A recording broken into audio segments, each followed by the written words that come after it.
قرآن میں شفا ہے۔ مومن کی زندگی شہد کی اس مکھی کی طرح ہونی چاہیے جو پھولوں میں سے مفید رس چوستی ہے اور پھر اسے ذخیرہ کرتی ہے۔ جب وہ ذخیرہ ہو جاتا ہے تو جانتے ہیں کیا وجود میں آتا ہے؟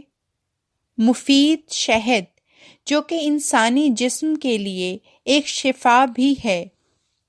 ایک مومن کو بھی کلام اللہ یعنی قرآن مجید میں سے علم حاصل کرنا چاہیے اور اس علم کو اپنے دل و دماغ میں ذخیرہ کر لینا چاہیے اور پھر اس مفید علم کو تمام انسانوں تک، خصوصاً جن لوگوں کو ابھی تک اسلام کا پیغام نہیں ملا، ان تک یہ علم پہنچانا چاہیے کہ بلا شبہ قرآن مجید میں روح انسانی کے لیے ایک قسم کی شفا ہے۔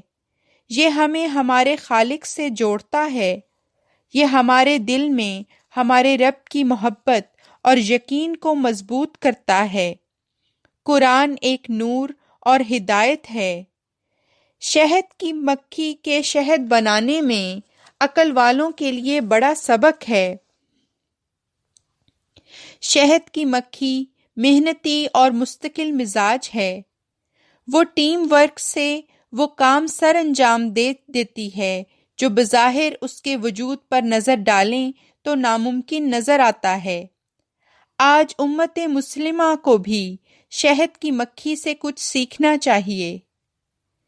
اٹ ڈز ناٹ میٹر کہ آپ کتنے چھوٹے لیول پر دین کا کام کر رہے ہیں، اگر ہم سب مل کر دعوت دین کا کام کریں گے تو قطرہ قطرہ کر کے ہی تو سمندر بنتا ہے۔ شہد کی مکھی کی مثال میں ہمارے لیے ایک بڑا نشان ہے، جیسا کہ قرآن شریف میں سورہ النحل میں آیت نمبر 69 اور 70 میں اللہ تعالیٰ فرماتا ہے، اعوذ باللہ من الشیطان الرجیم، بسم اللہ الرحمن الرحیم۔ اور تیرے رب نے شہد کی مکھی کی طرف وحی کی کہ پہاڑوں میں بھی اور درختوں میں بھی اور ان بیلوں میں جو وہ اونچے سہاروں پر چڑھاتے ہیں گھر بنا، پھر ہر قسم کے پھلوں میں سے کھا اور اپنے رب کے رستوں پر عاجزی کرتے ہوئے چل۔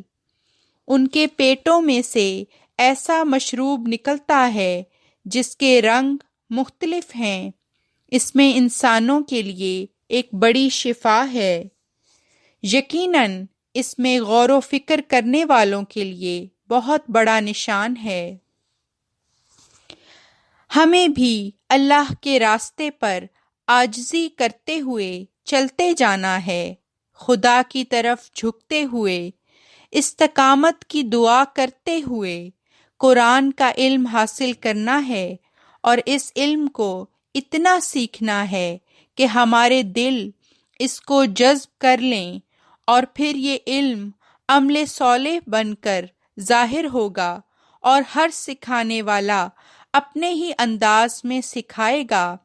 تعلیم تو دین حق کی ایک جیسی ہوگی، مگر کچھ سمجھانے والے، سکھانے والے ایسے ہوا کرتے ہیں کہ جن کی بات دل تک پہنچتی ہے اور ہر دل کے لیے شفا کا کام کرتی ہے۔ اللہ تعالی ہم سب کو سیدھے راستے پر چلنے کی توفیق عطا فرمائے۔ آمین ثم آمین۔